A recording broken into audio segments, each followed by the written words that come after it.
All right, so today we're gonna dive into something pretty fascinating. We're looking at the Phra Somdej Wat Rakang Jaek Taan Run Reich Pai 2554 amulet from Thailand, Okay. based on what we've got here. A lot of interesting stuff.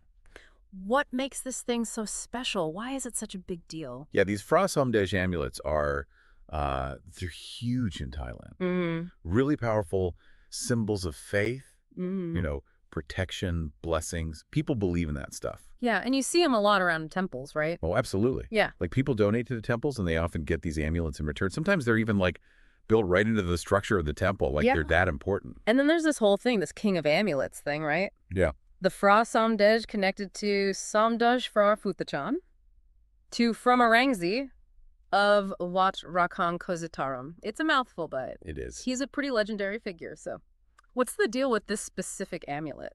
Well, for starters, Phra Somdej amulets in general, they're like the top tier, Mm-hmm. super collectible. Mm-hmm. People believe they have a lot of spiritual power. And it all kind of goes back to this guy, Somdet Phra Phutthachan, we're talking 19th century. Lived a long life, too, like 1788 to 1872. Right. Super respected monk. Right. Some people even said he had, like, supernatural abilities. Mm-hmm. I mean, he was tight with the royal family, or Oh, what? yeah, like King Rama II. Even Prince Mongkut, who later became King Rama IV. They were all about him. So having the royal family back you up, that's got to boost your cred. Definitely. Yeah. That royal connection really cemented the whole thing. People believed these amulets could grant blessings, protection, keep you prosperous. Mm. And it all stemmed from the stories about Somdet To's life, like how virtuous he was, his meditation skills, his preaching. He really understood Buddhist teachings. Yeah, and it's interesting how they used to make these amulets. Back then they used all sorts of stuff, right? Right, like shell powder, lime powder, all these special powders. It's cool how it ties the old amulets to what they make today. So, this name, Jaek Taan Run Reich Pai 2554. Okay. We get Phra Somdej, we get Wat Rakang, but what about Jaek Taan? So Jaek Taan basically means giving alms or Yeah. distribution, Yeah. charity. Okay.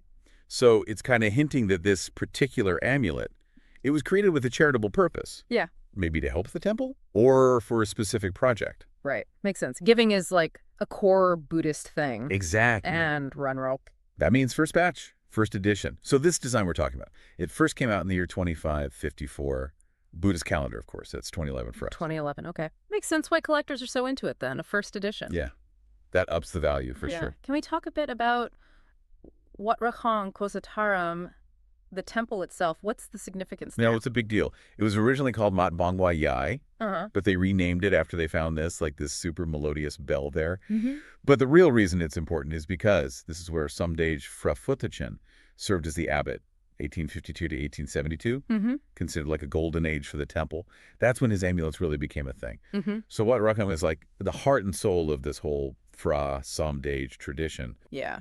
And this specific one, the Jaek Taan Run Reich thing, right? Yeah. It was consecrated under for Damatir Jamahamuni Chakuntiang. Tell me about that whole process. So this guy, he was the abbot of Wat Rakang at the time. Right. And he was the one who started this whole Jaek Taan Run Reich amulet thing, like the main organizer. Okay. And get this, to imbue these amulets with power, with barami, you could think of that as this, like spiritual merit or energy. Yeah. He went into his private quarters and meditated for 9 days and nights straight. 9 days. Wow. Talk about dedication. Right, that's some serious commitment. Yeah.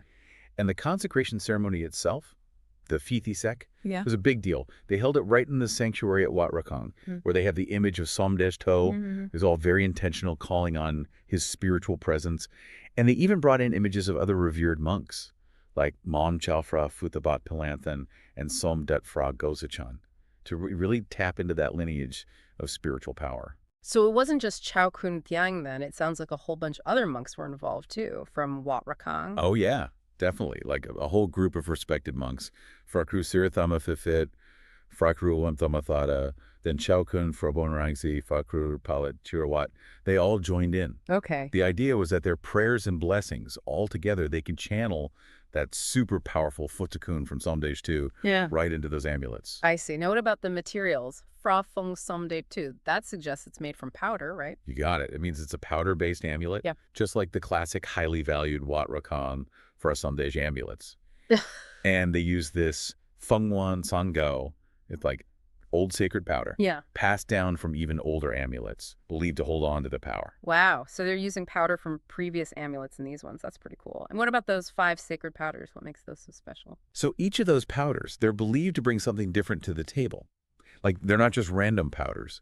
Traditionally, you make them by writing and erasing sacred characters, and each one's connected to a specific quality, like attraction, protection, reflecting the Buddha's virtues, stuff like that. Right. And then they add in this namon, holy water from Somdet To, which is like super sacred. So each powder is basically giving a different dimension of power to the amulet. Yeah, exactly. Like, each one adds something unique. What about the design? I know on the back there's an image and some writing. Right. So the reverse usually has an image of Somdet Phra Phutthachan to Yeah. Phrommarangsi, right, along with the word Jaek Taan. So it's like a constant reminder of who this amulet's connected to and that charitable intention behind it. Plus, they also put little stamps or symbols on them to mark them as authentic. Like, sometimes it's a rubber stamp of Somdet To's signature, or this bell symbol called a Wat Rakang, which ties back to the Rakang in the temple's name, which means bell. I see. So the bell is a pretty important symbol. And there's that special edition one too, right? With the mask. Oh, yeah. That's a limited edition. They only made about 3,200 of those. Wow. They put an actual facial mask of Somdet To in the amulet. Talk about rare. Makes those super valuable to collectors. Yeah, I bet. And I've heard that interest in these amulets is actually growing again. It seems that way. There are reports of more and more collectors, both in Thailand and internationally, Makes sense. getting really interested in these amulets. They're just so beautifully designed. The materials are top quality. And the whole consecration ceremony, it's done with such care and precision. It's no wonder people are so drawn to them. Right. So this Phra Somdej Wat Rakang Jaek Run Reich Pi 2554, it's not just an amulet. No? It represents a whole lot more. It's tied to a revered monk, this historic temple, and this whole tradition of faith. Not to mention the level of detail that goes into making them. It's pretty amazing. It is. It's really a testament to the legacy of Somdet Phra Phutthachan and how strong those beliefs are. Yeah. It makes you wonder about the power of objects. How something so simple can hold so much meaning for so many people. You know, maybe that's something worth thinking about. Are there other figures like this in different cultures, and what are the objects that are important to them? Pretty interesting stuff. Definitely. Anyway, thanks for joining me for this deep dive. Until next time.